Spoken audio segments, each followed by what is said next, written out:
So former NFL head coach Herm Edwards talked about what he sees in Shedeur Sanders. He's not the most talented quarterback. There's no doubt about that. But you can't tell him that. You can't tell him that. Now, he doesn't have his father's talent. His father might have been one of the greatest corners ever played the game. But what he has is his personality, and he has his desire to compete. That's what life's about. Are you willing to compete? Are you willing to give whatever you have and just lay it out there? That's what he's going to do. He doesn't know any better. He just thinks every time I play quarterback, I'm supposed to win. I mean, that's what he thinks. And he doesn't care what the record is. He doesn't care who he's playing. It doesn't matter to him. He's the quarterback. And I'm supposed to win. And I'm going to do everything in my power to help this team win. And like I said, when you walk in the huddle with the guy, those guys are looking at him and going, "You believe this? Huh.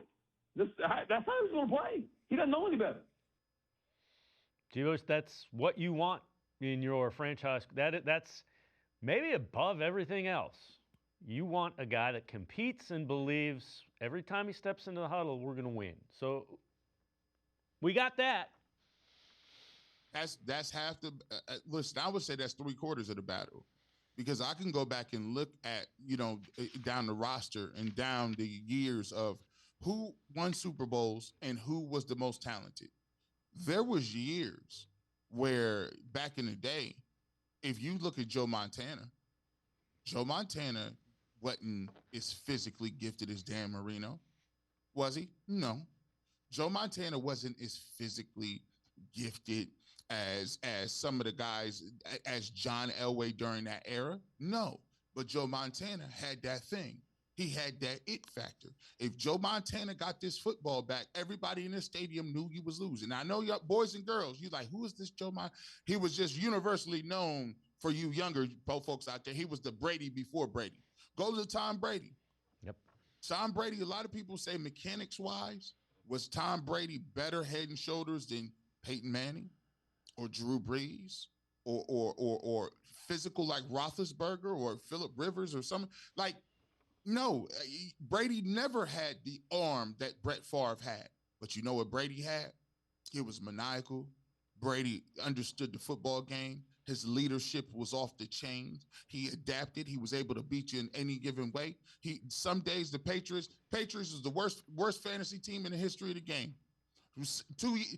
1 year they had all slot receivers. They was like, give me Edelman and Wes Welker. A couple years later, they just had these running backs catching the ball out of backfield like Rex Burkhead and White and all these other dudes. Then they got a bruising back. I was like, man, where'd you get? How did you get these bruising backs now? And then they got tight ends for 2 years with Gronk and Hernandez. They found a different way to win every single year. And Tom Brady understood the game, understood leadership, and he got the most out of his capabilities. And to me, I think what Shedeur Sanders is, he's one of them dudes where you look around and you say, on practice days, and when you look at him, you're like, man, he ain't that fast. He don't even throw the ball that hard. He ain't got the zip on it. He ain't making crazy throws, but he one of them dudes that you get to game day, and all of a sudden he just eluded sack. You're like, how did he get out of that? Ooh, that was a nice deep throw right there. That had a little velocity on it. Oh, man, he manipulated the defense with his eyes on that play. And every single time you come out losing the game and you come away with it and you almost come out with the Titans game, it's like, how did he throw for 360? And he led the team in rushing and he had 4 touchdowns. He's one of those guys that's more than meets the eye, right? He's one of them. Burrow got Josh Allen's arm. Burrow don't have Lamar Jackson's feet. Burrow don't have Patrick Mahomes' magic, but what Burrow has is the it factor, and he got a little bit of everything. Yep, and you talked. I did a story with him when he was in high school. His coach said he hates to lose. He's the most competitive person I've ever been around. It's the exact same thing that Herm Edwards just said about Shedeur Sanders.